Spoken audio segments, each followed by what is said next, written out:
It's Tuesday, May 14th, 2024. Thank you so much for joining me today. An absolutely stunning day. It's a privilege to be with all of you. Please make sure to like, share, and subscribe. Markets are still open as I make this video. I want to go over some of the news today. Markets across the board are up at the moment. U.S. producer prices accelerating at fastest rate in 12 months. Wall Street reacts. This is the highest year-over-year read since April of 2023 and the fourth hottest more than expected PPI print. Markets up across the board as I make this video. Tomorrow we will get the big one, the CPI. I have no idea. What do you think? Will it come in hotter than expected, lower than expected? Where's it going to come in at? Who knows? Nobody really knows. This stuff is so manipulated. You have to think right now, if the PPI came in higher or hotter than expected, think about how manipulated these numbers are right now, and it still came in higher than expected.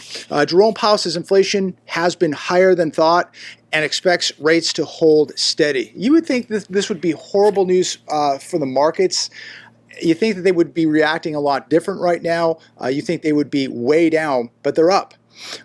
Powell reiterated today that inflation is falling more slowly than expected. You know, I don't see many places where it's falling. I see it continuing to go up. Producer price index, again, higher than expected, up 0.5%. So not good news. Services way up, ladies and gentlemen. And tomorrow it will be interesting to see where the CPI comes in at. But again, how manipulated will the CPI be tomorrow? They're trying to spin this any way that they can. But it's getting much more difficult to spin these numbers because everything is so out of control. And you've probably already heard the news. Red Lobster abruptly closing dozens of restaurants. 80 restaurants closed, some of them temporarily. 50 of them will be closed permanently. So what does this mean when we see this kind of a cheaper dining out experience, a Red Lobster closing 80 restaurants, 50 permanently, inventory being auctioned off, kitchen equipment, tables, chairs, etc., all being auctioned off today.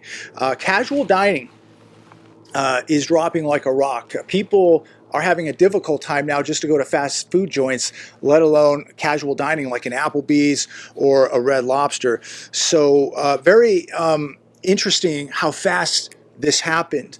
And I don't know what's going to happen with the other 30 restaurants. Why did they temporarily close? How many more are going to close? Think about 50 that we know are permanently closed. How many people just lost their jobs? People that have bills to pay, people that have mortgages, rent. Think about the devastation this is going to cause, and then think about more vacancies. 50 plus more restaurants. These are 50 buildings, commercial buildings that are going to be sitting vacant now. Who owns them? Who's going to be paying on this vacant real estate? And think about the tax base in these cities when a restaurant of this size closes down. So a lot of financial devastation being done. Here's another one. Home Depot misses on revenue as high interest rates hurt sales. The retailer is seeing customers defer major home projects due to higher interest rates. So shoppers aren't remodeling their bathrooms or their kitchens because of higher interest rates.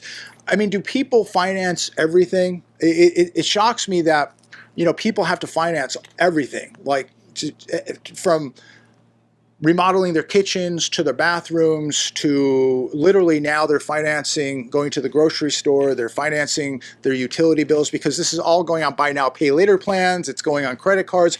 People are financing literally everything in their life, and they've been so dependent on having access to cheap money, cheap credit, and now it's not there. If you cannot even afford to remodel your bathroom or your kitchen, how are people going to buy a house? People are getting absolutely destroyed, and it's amazing how much people had to borrow in order to live a certain type of life. People really weren't making all that much more money. They were just borrowing more, going deeper into debt to live middle class, to live beyond their means. And this is all coming to a head now. And now we're watching more on these business channels where now they're starting to get a little worried about the housing market. They had the CEO of Redfin on Fox Business yesterday. He says home prices are coming down, especially in Florida and in Texas, two of the hottest housing markets. They're beginning to see prices coming down. Inventory is piling up. So we're going to see more of that throughout the country. Walmart cutting hundreds of corporate jobs, asking remote workers to return to the office. They need to optimize now. They're going to want people back in the office. Think about how many people that decided to move hours away from the office. Now they're being told to get back to the office. What are they going to do? They're not going to be able to sell their house. These people are already upside down in their homes because home prices are coming down. Especially if you bought a house in the last year or two, you are probably upside down in your house. The company says 65% of its stores to be serviced by automation by the end of fiscal year 2026. How many more job losses? But first, these are hundreds of corporate jobs. These are well-paying, good-paying jobs. These jobs are going to be very, very difficult to replace. These people are in big trouble. But think about the people at the lower tier here whose jobs are going to be replaced by automation by 2026. That's not very far away. If you have a good job right now, do whatever you need to do to keep your job. Automation is coming. Technology is going to replace jobs. All the newcomers coming that are here right now, more coming. Guess what? They're going to be replacing a lot of your jobs. People are going to beg, wish, and pray that they had a job at some point. More layoffs coming. Prepare for it, ladies and gentlemen. Be prepared to lose your job. Credit card delinquencies rise as more Gen Z car holders are maxed out. New York Fed research shows. I'm just watching Fox Business 15 minutes ago, and somebody's on there talking about the strong consumer, the strong economy. Where are we at? $1.13 trillion in credit card debt. You've got household debt at $17.69 trillion, and we're being told that the consumer is strong, that the economy is strong. I mean, these people must think everybody is stupid. It's unbelievable. The consumer and the economy has never been weaker. Ever. This one was interesting. Homeowners say their new D.R. Horton houses are practically falling apart months after moving in. There are so many homes being built across the nation. So much inventory coming, all these new homes being built. But there's a lot of developments out here in the desert. You've seen me walk through them, film them. And I'm not going to name any particular builder, but I've been through at least probably near a dozen different developments out here. And it is alarming to see how fast they are slapping these houses together. The cheapest materials possible that they're using. And it is not uncommon to just see a cookie cutter home out here starting out at $900,000+.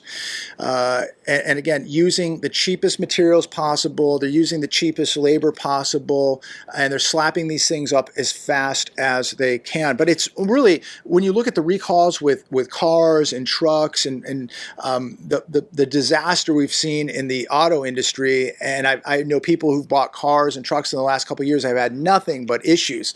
The quality of product out there is horrible. What has happened to the quality of things in this country? I get it. Most American cars are not made in America. The materials for the homes are obviously coming from all different countries, and they're trying to get the cheapest labor out here to slap these houses together.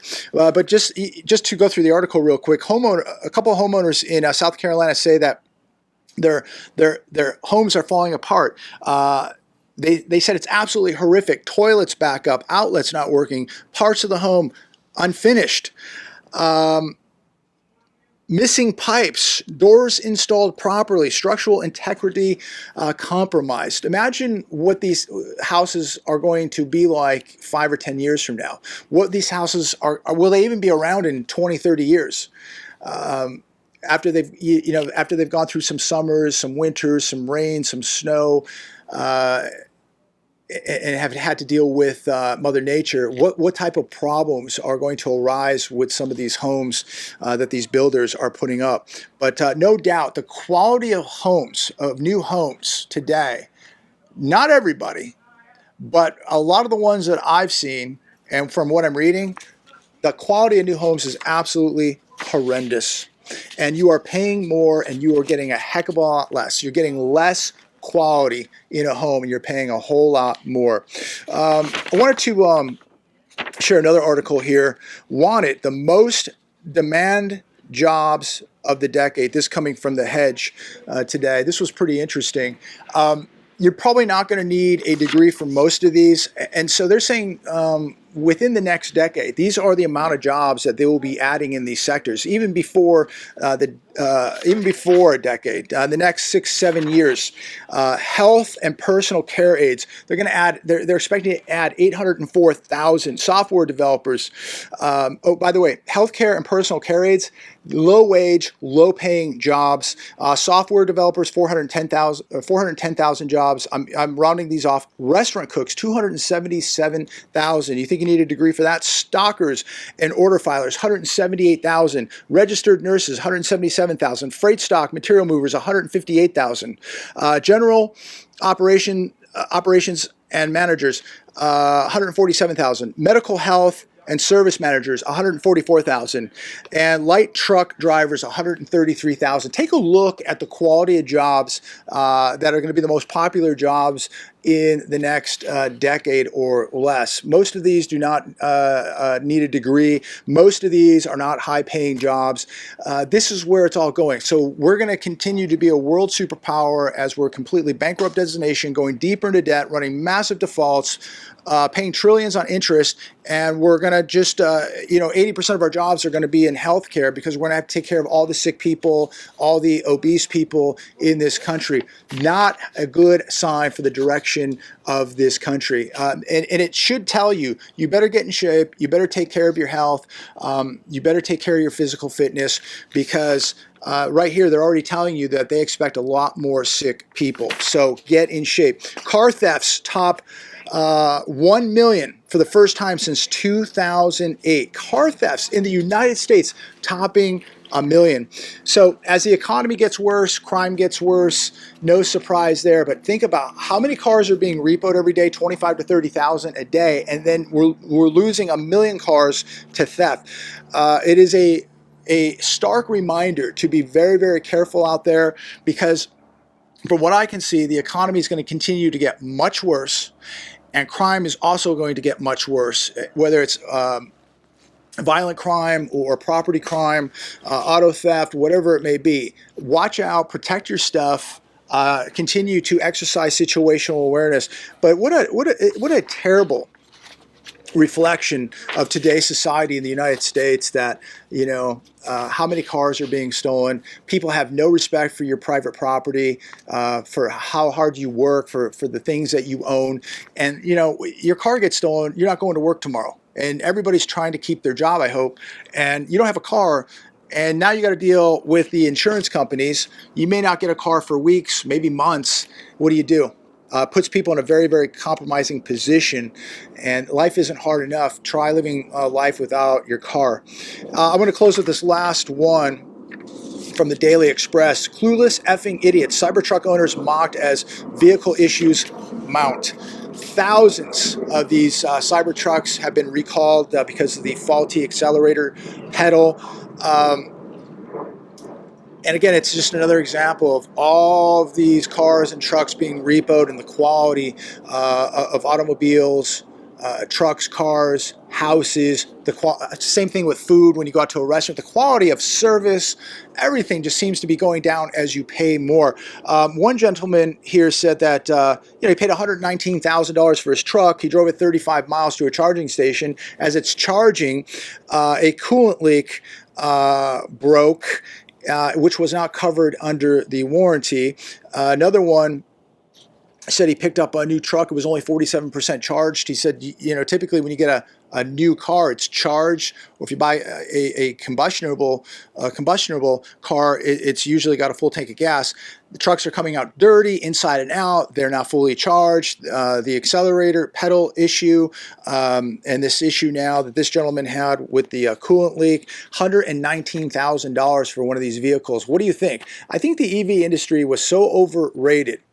And I think that we're going to see many of these companies fold and go under within the next 36 months. They're in big trouble. You cannot even compare an EV to a gas engine or diesel engine.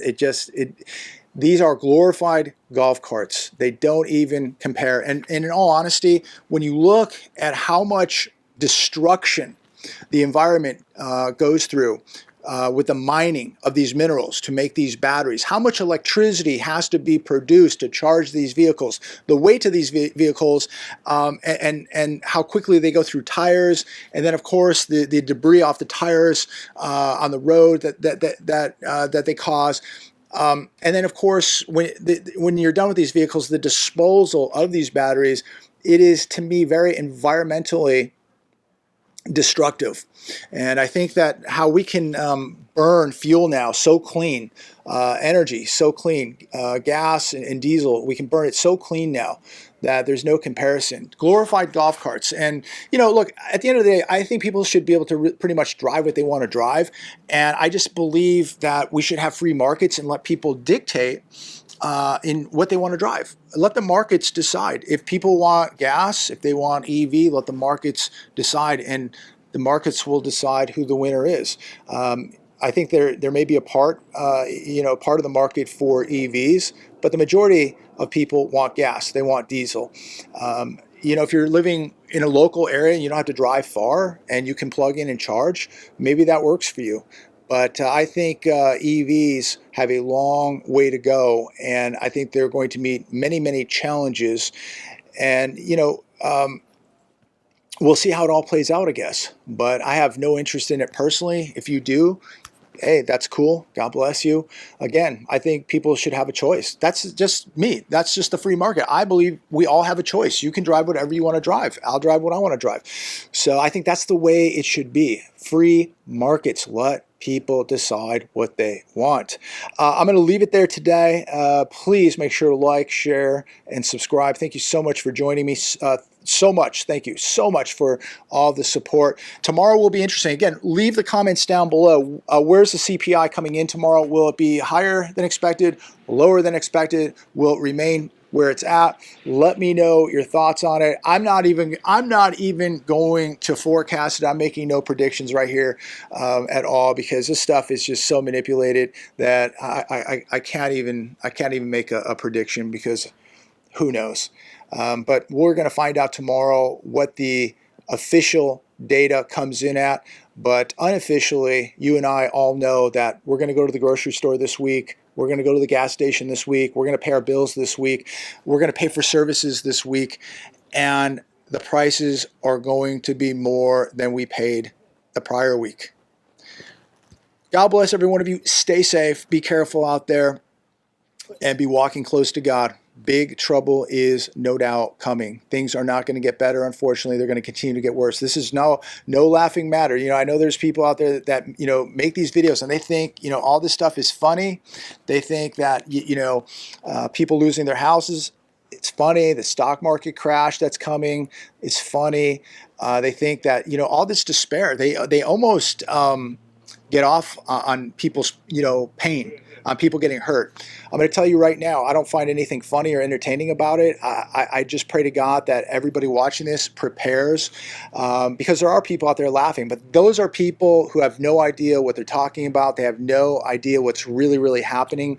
Those are people who certainly are not walking the walk, because if you really know what's going on, the last thing you would be doing is be laughing about any of this stuff. This is serious business, and you need to take it very, very seriously. Prepare, prepare, prepare.